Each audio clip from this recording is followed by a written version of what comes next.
I'm Jake O'Neill, creator of Animagraphs, and this is how a car engine works. Let's start at a single piston, the powerhouse of the engine, and work our way outwards. The four-stroke cycle.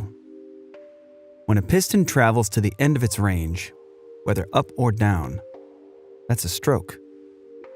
Car engines use a four-stroke cycle, and it goes like this. First, intake. The piston descends, sucking an air-fuel mixture into the cylinder through the intake port, with both intake valves open.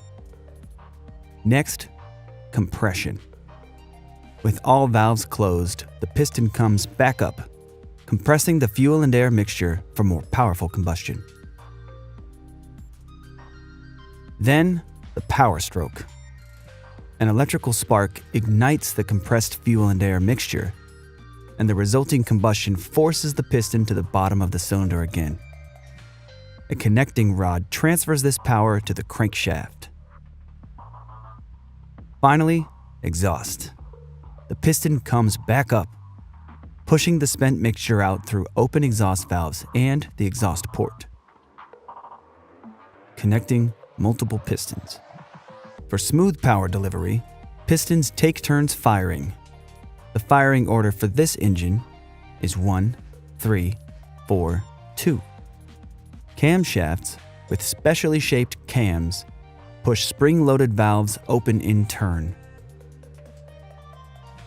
Cam gears and a timing belt or chain links everything to the crankshaft, and it all spins together. The crankshaft translates piston power out of the engine. It has counterweights to balance against the pistons for perfectly smooth revolutions. This is what RPM means. We're counting the number of full crankshaft revolutions per minute. The engine block holds the crankshaft and cylinders, and the cylinder head holds valves, ports, cams, etc. A geared flywheel sits at one side of the crankshaft for connection to a transmission. It's also where the starter connects to the system. This engine has 4 cylinders arranged in a single row, but there are many other possible configurations, like 6 cylinders with 3 on each side, angled in a V-shape, or 8. Despite different design goals, the basic engine parts are all there. Now let's look at other systems that support this combustion process. Air intake. Air comes in through the air filter and then into the intake manifold, where it mixes with fuel before being sucked into individual cylinders through intake ports.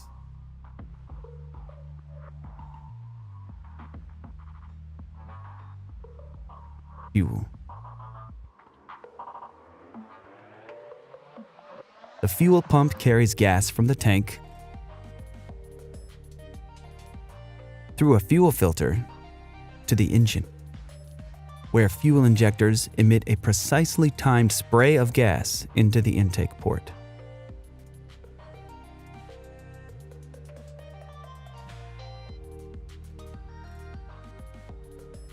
Cooling.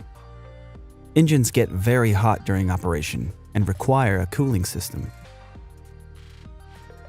Coolant channels around the cylinders and through the cylinder heads carry a special liquid called antifreeze to keep temperatures within safe operating range. It's called antifreeze because it won't freeze in icy weather. After cooling hot engine parts, coolant circulates through the radiator. The radiator has a network of small tubes and fins. Coolant passes through these channels while air, pulled in by the radiator fan, blows by the tubes, cooling the hot liquid for recirculation.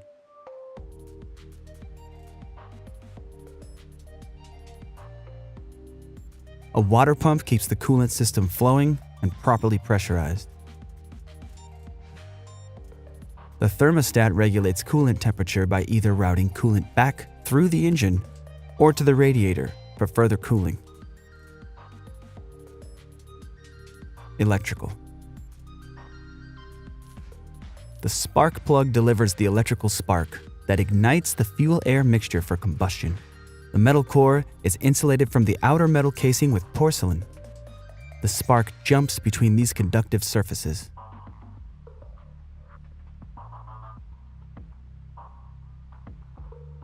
The coil pack delivers electrical current to the spark plugs as directed by the ECM, or Engine Control Module. The ECM is a computer that directs many core engine functions like spark timing, valve open and close timing, air-to-fuel ratio, etc. The alternator works like a power generator, converting the engine's mechanical energy into electricity to charge the battery or run other electrical systems while the engine is running. The battery provides power to the starter for engine start. Oil. Motor oil is used to lubricate, clean, prevent corrosion, improve sealing, and cool the engine by carrying heat away from moving parts. Rings around the top of the piston head keep oil out of the combustion process, while otherwise allowing the cylinder to be lubricated. Oil galleries are channels through the engine block and cylinder head that carry oil to various engine parts. Oil flows through the engine and back to the oil pan for recirculation. Oil rests in the oil pan when not in circulation. The oil pump keeps oil properly pressurized and flowing. And the oil filter keeps oil clean from contaminants.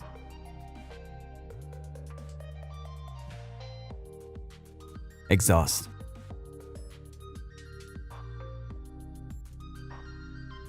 The exhaust manifold collects gases from multiple cylinders into one pipe. Exhaust flows through the catalytic converter, which captures toxic chemicals in engine exhaust, and then out through a muffler that reduces exhaust noise. And finally, here's the full functioning engine with all the basic systems we've discussed.